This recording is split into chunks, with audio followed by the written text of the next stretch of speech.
each of us the sum total of all our ancestors from the beginning of time. We are the carriers of their passions, love, hate, lust. Sometimes this vast inheritance is a gift, and sometimes a burden. For Daniel Gardner, it is a deadly burden.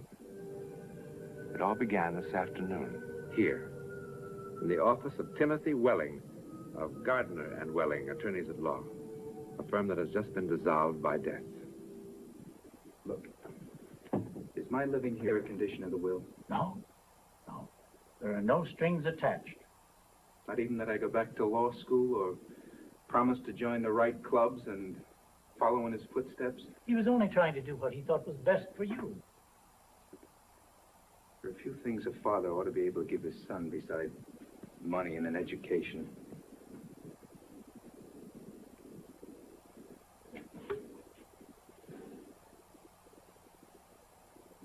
Where did you get this?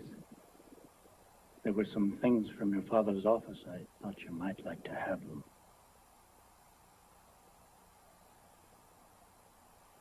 Oh, he was awfully proud of you that day, Dan.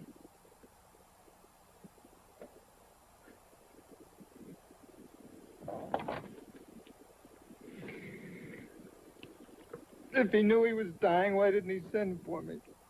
Pride. One of the stronger Gardner family traits. With him, it was stiff-necked self-righteousness.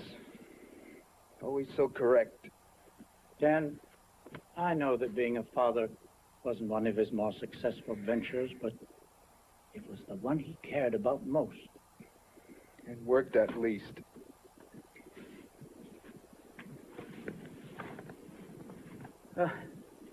You know, you weren't very demonstrative yourself. I know it. I know. I guess I didn't extend myself either. Dan, looking at you and listening to you, it could be 30 years ago in the same office. You look and think so much alike. You're getting to me, Mr. Welling. Why is it that people have to die before you get to know them? Look, couldn't we just turn the estate over to some charity or something? Are you serious? I'm serious. You, doing so well with your commercial art? I'll get along. Why should I take anything from them now after refusing to even see them for the last 5 years? Well, it's yours now. You could do whatever you like with it. But Dan, your dad wanted you to have it. Refusing it would be sort of slapping him in the face again, wouldn't it? I suppose so. Well, want to have a look at some of your property? Most of it's on the north side. Good, solid investments. Apartment houses, hotels. What's this? What does it look like? A burlesque house? That's right. It's been boarded up like that for more than 28 years. 28 years? Why? Your dad's orders. That figures. How did he ever come by such a place to begin with? He bought it as an investment, and he operated it quite successfully for more than a year. My father? You're kidding. No, I told you. And why did he shut it? Why didn't he sell it? I don't know. He just closed it one day without any warning or explanation. And he refused to sell it, rent it, or permit it to be used for any purpose. I don't get it. Why would he deliberately create a white elephant? I've often wondered. I don't get it. I'm fascinated with the idea of my father owning a burlesque house. I'd like to see the place. Do you think you could arrange it? Well, I'll give you the key. The address is on the tab, 527 Elston Way. It's on the south side, isn't it? That's right. Thank you, sir.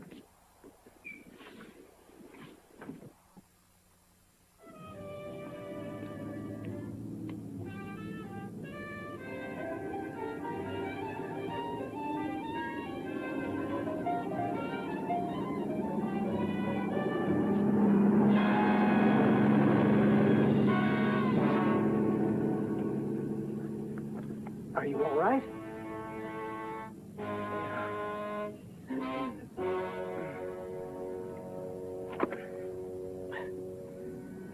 Are you okay? Yeah, thanks a lot.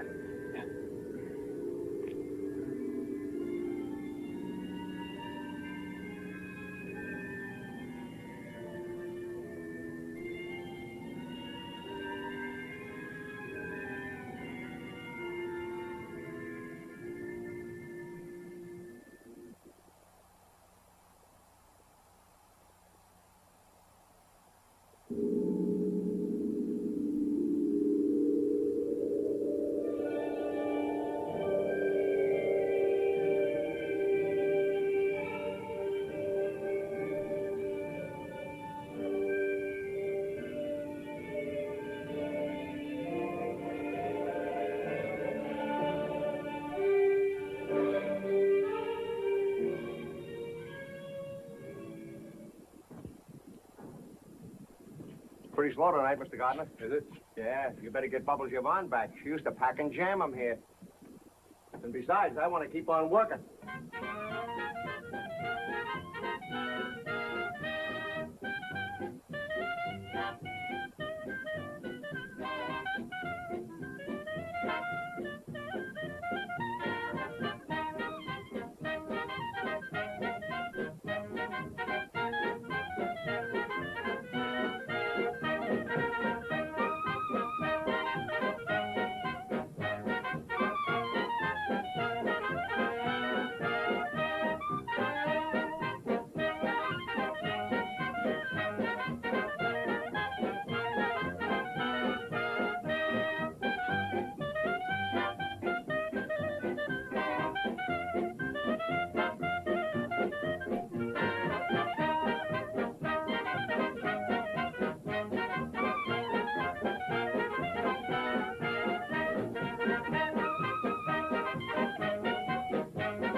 Is he really worth all that trouble, Valerie, dear?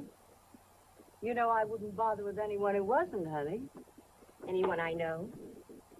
Could be. Like who? You could tell me. I don't dare.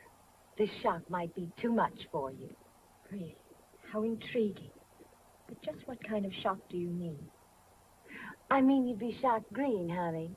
Absolutely green. Good night.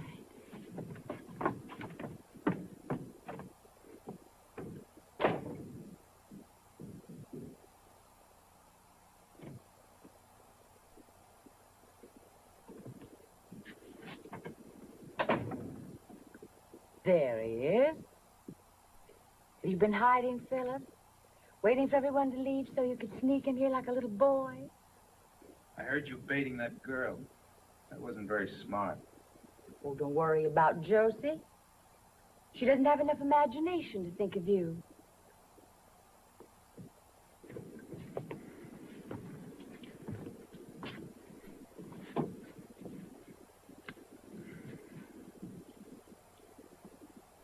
Don't you have better sense than to call me at my office? Well, I didn't think you'd want me to come up. Valerie, I don't know exactly what you've got in mind, but I went to the bank after you called. I have $5,000 in cash in my pocket. It's yours if you leave town and agree never to contact me again.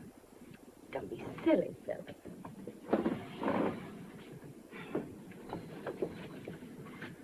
What do you want, Valerie?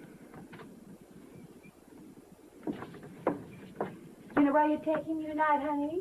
The Velvet Room. You're out of your mind. We'd be in every column in town by morning. Mm-hmm. Seems like a good way to start things.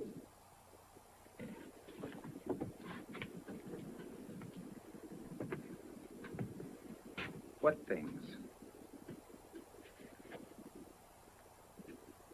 What do you want, Valerie? You. I want you. I want to be Mrs. Philip Gardner. You're crazy. Like a fox. You really don't have much choice, Philip. Unless you'd like me to sue you for breach of promise. That way we'd be on the front pages everywhere. Oh, the headlines would be lovely. Prominent attorney sued by burlesque cutie. And you lose both ways, Philip. Your wife would divorce you and take whatever you had left after I got through with you. And, honey, think what it would do for my career. I don't intend to dance in a chorus all my life, you know. You don't really think that because of one minor lapse you can... Minor? Honey, let me show you something. Oh, you love this. Don't we look cozy?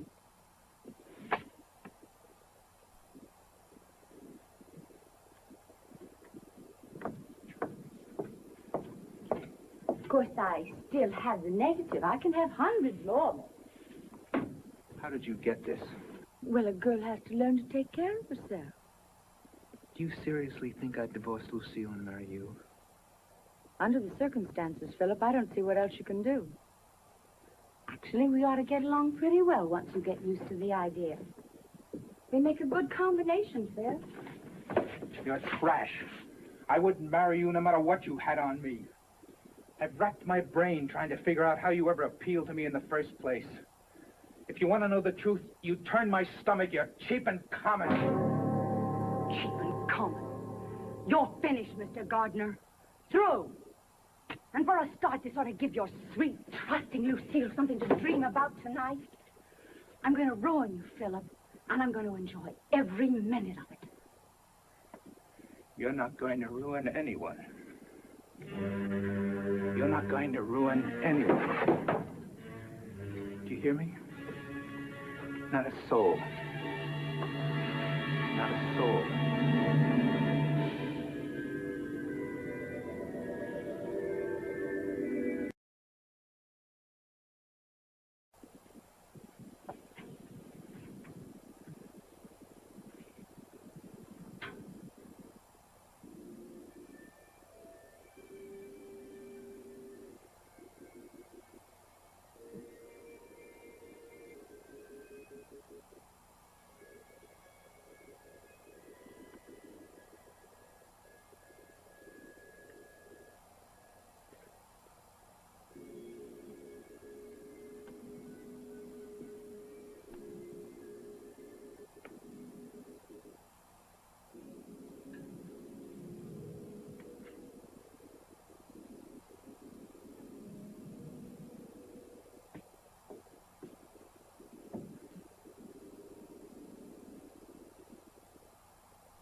What's on your mind, buddy?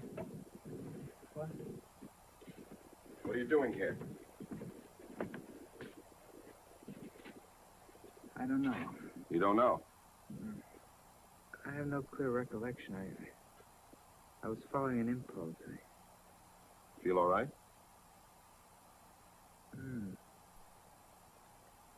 I do now.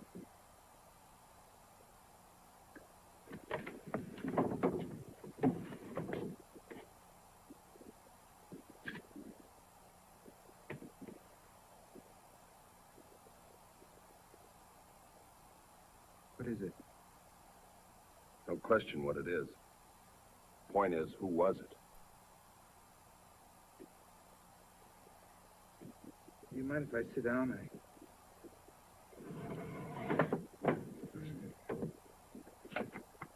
How about trying to make some sense?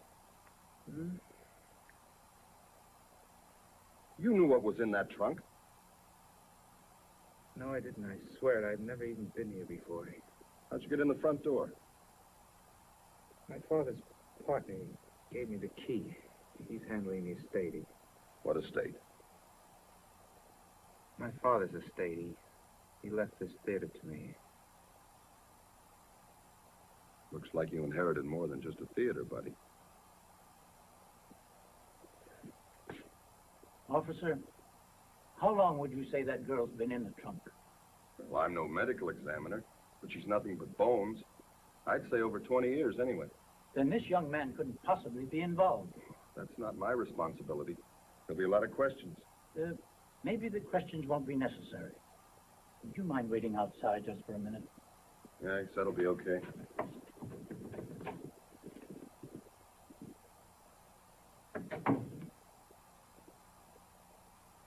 Dan, shortly after your father became seriously ill, he gave me a sealed envelope with instructions to open it only after his death. And only if it appeared that someone was about to be accused of a crime in connection with the theater. Sit down.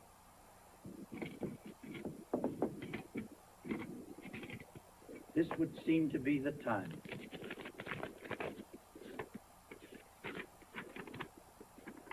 It's addressed to me. Dear Timothy, as I write these words, I pray to God they will never be read. If future events had dictated otherwise, you already must suspect why I have refused all these years to sell the theater. The body that has been discovered in the dressing room trunk is that of Valerie McKay, a girl who danced in the chorus of the last performance at the Gaiety Burlesque. I know all about her because I killed her. You killed her. Strange. When I jumped out of the way of that truck, I hit my head and everything went fuzzy. But there was another time.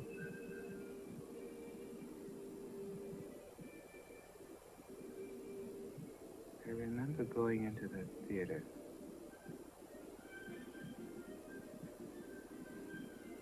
And the girls were dancing on stage. And the music was playing.